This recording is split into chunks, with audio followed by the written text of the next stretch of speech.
Hello everybody and welcome back to my channel. I'm here today to do the December layout for my Gorjuss challenge, and today we are using this Perfect Love stamp by Santoro. So I'm just pulling it off here and I'm just trying to see if it will fit on the page, but I kind of can't concentrate because of the collage on the left hand side, which I had to use for my last layout. So I decided to pull out my gesso and just get that out of the way and make it all white, and then I could start thinking about what it is I want to do for the layout for December. Now I did want to say a big thank you to my good friend Shabneez in the UK. She's the one that sent me this stamp, and it actually arrived like around my birthday time, so I kind of consider it as my birthday present from Shab. So thank you, sweetie. I really appreciate this this stamp, and this layout is for you. So I am just stamping her here on some Nina Solar white cardstock and using my Stampaholic here. These rubber stamps, when they're brand new, they don't stamp very well, so you need a couple of prints, and I kind of do this kind of press and chest hug thing and I get an awesome imprint. So I decided to color her in using my watercolors, and I'm going for the red dress, brown boots, brown little hat that she's wearing as per the picture on the stamp.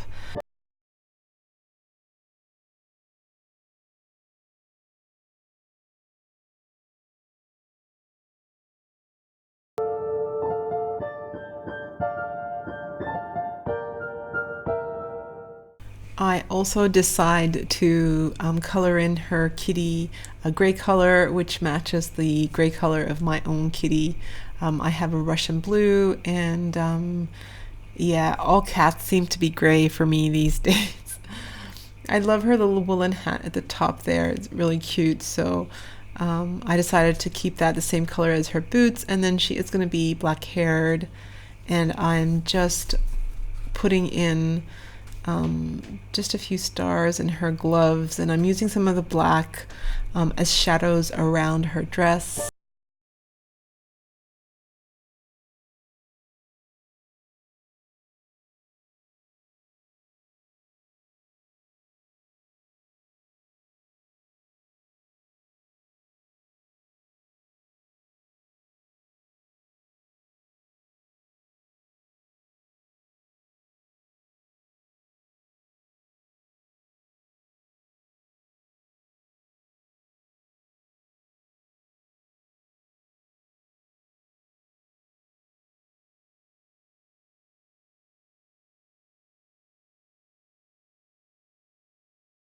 Going in now with the rosy pink cheeks, and even the cat gets the pink cheeks this time. And then what I'm going to do now is I'm going to fussy cut her out. Now I did and about the heart in the background, but I decided to do it a different way. So after I fussy cut her out, the left hand side of the card is pretty much of the heart is pretty much intact. So what I did was I cut some of this book page out, I folded it in half, and then I used half of the card along the edge there, the folded edge, and I cut it around this way so that it comes up with a complete heart when you open up the fold. And I decided to do to layer her onto that instead of having to cut around the or paint around the heart that she stamped with. I thought this would be a better sort of way of doing it, layering her, more dimensional anyway. So the color palette that I chose for the background here is going to be a brown, green, and a red. And for the brown, I decided to use a mixture of both yellow ochre and burnt sienna here. Or I think that's an umber, actually. That's an umber. Yellow ochre and umber.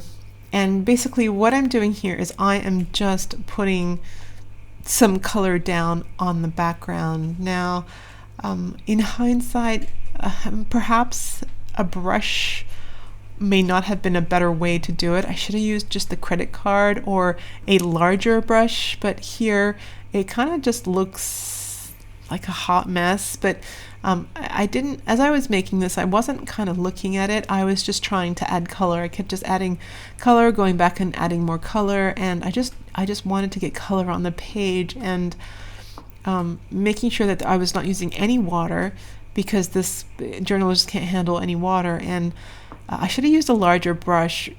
Yeah, watching it now, it looks a bit painful, but I am just trying to get color onto the background now. I'm not thinking about any design.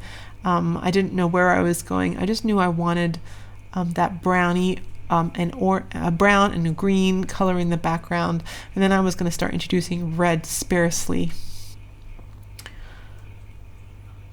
Looks bad.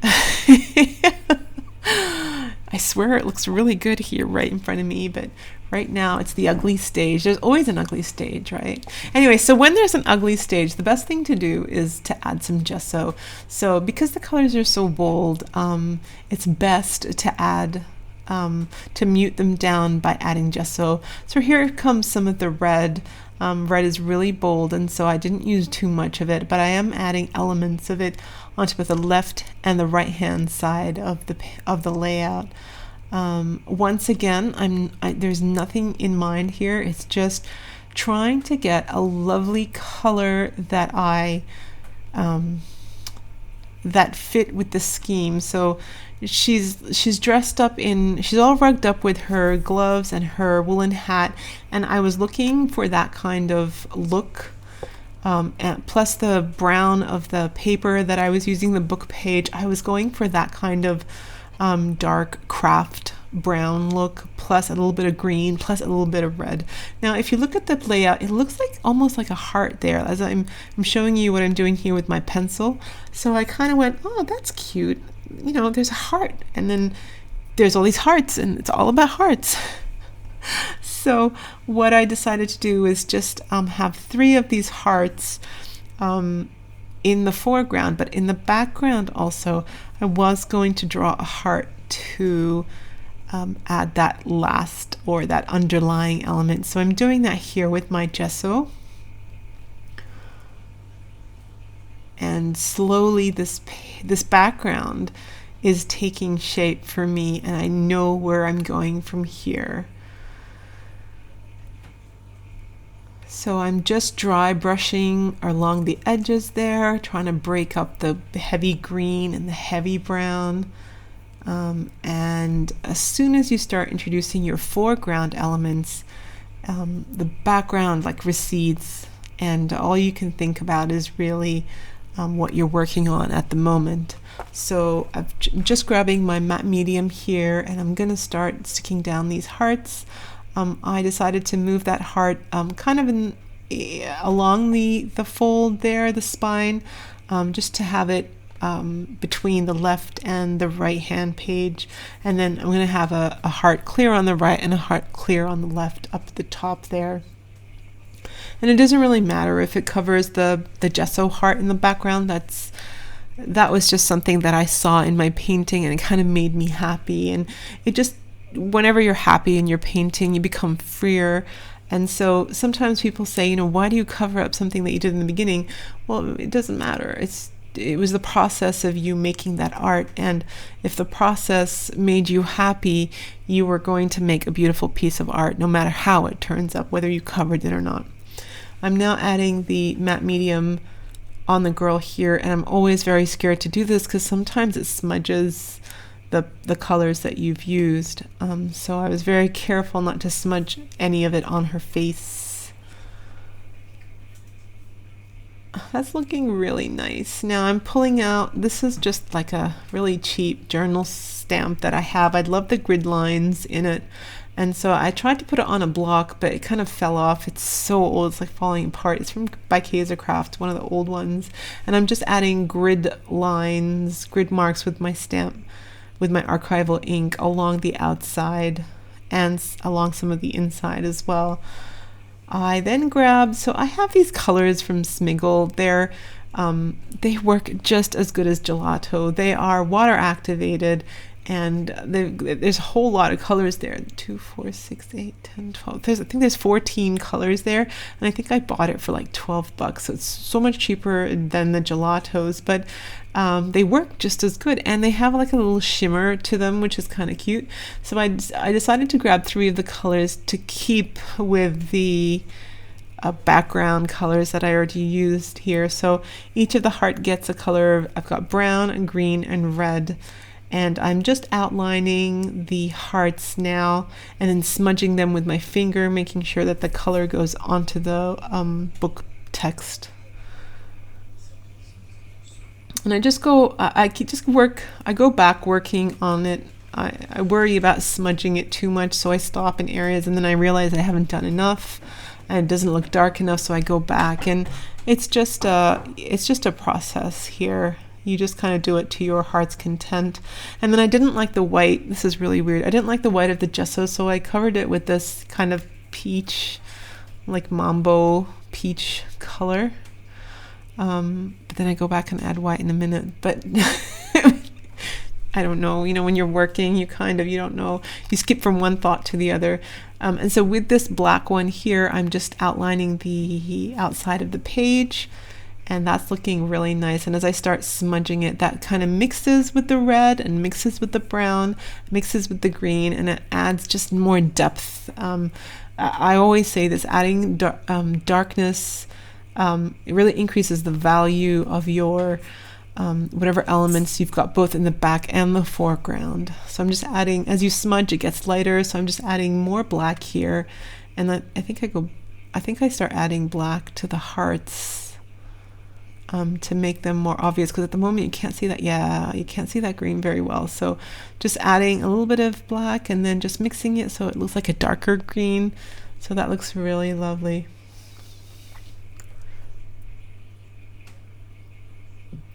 So then I'm thinking about that heart that I drew with the gesso in the back there. I didn't like that. So I add more, and I'm not adding more white per se. I'm just covering it up with gesso. I don't want the marks to be so pronounced, so I'm just adding more gesso in the back there. And then I thought, you know what, they look empty, those spaces. So I go back and I grab some more of my stamps. So I've got a musical stamp here, which I'm going to start stamping and just adding more texture to the background. And then I have this other stamp, and I've had this for ages. I don't know what company this is by. So I'm just adding more hearts in the background. And because now I'm putting fresh ink on a background that's already been worked, I'm going to have to repeat the layer of muting it down. So I'm going to add some gesso again, just to mute down the stamping that I just did. And the gesso that I do here is like really, really light, like total dry. And I'm just gonna barely touch it, but then I'm gonna add a bit too much. So I'm gonna that's way too much. I just want some really light. So I'm gonna get it off on my hand here, and I'm gonna start again. And I noticed that you realize that the green is almost gone there, and some of the red's almost gone, the brown's almost gone. Except the reason why I did this was I wanted some of the stamping to recede into the background, which is what happened here. So all I had to do now was just bring out the hearts, and that's easily done because you could just add a little bit of green and a little bit of brown, and then smudge them again.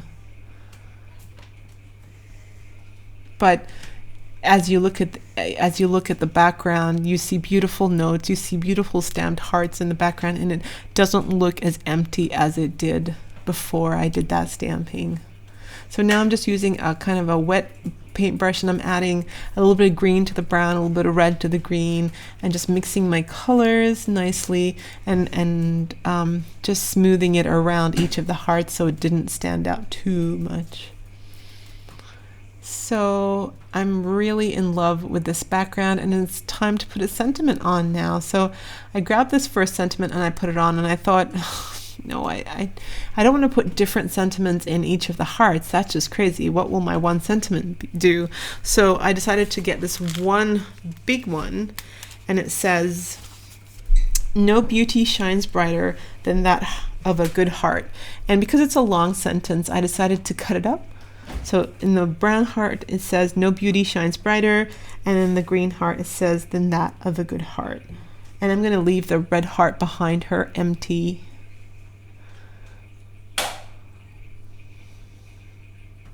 Some of the glue was coming up there. I think maybe the page was still wet with a little bit of gesso.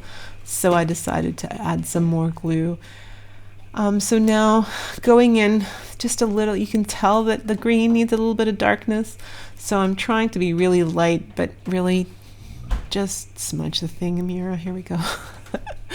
So yep, just got to do some more smudging, bring out put some dark down so you can bring out the value of the object that you're working on.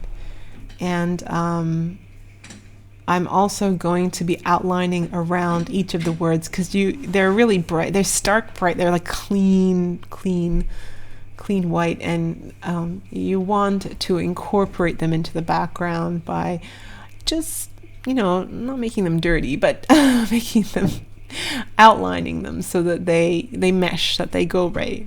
So I'm just going to use my paintbrush here, and I'm going to go around it, and that's good enough for me. And actually, I wasn't brave enough to do it, but I wish I had now. I wish I had done a little bit of drippage or a little bit of splash marks, but I will perhaps in my next one. But gosh, I love this. I love this layout. Just wanted to say thank you to everybody for watching this challenge that I did this year. I've really enjoyed coming up with a different theme every month and enjoyed your support. This challenge has reminded me why I love mixed media and art journaling so much. So I am definitely coming back with another challenge next year for 2018. Stay tuned for that.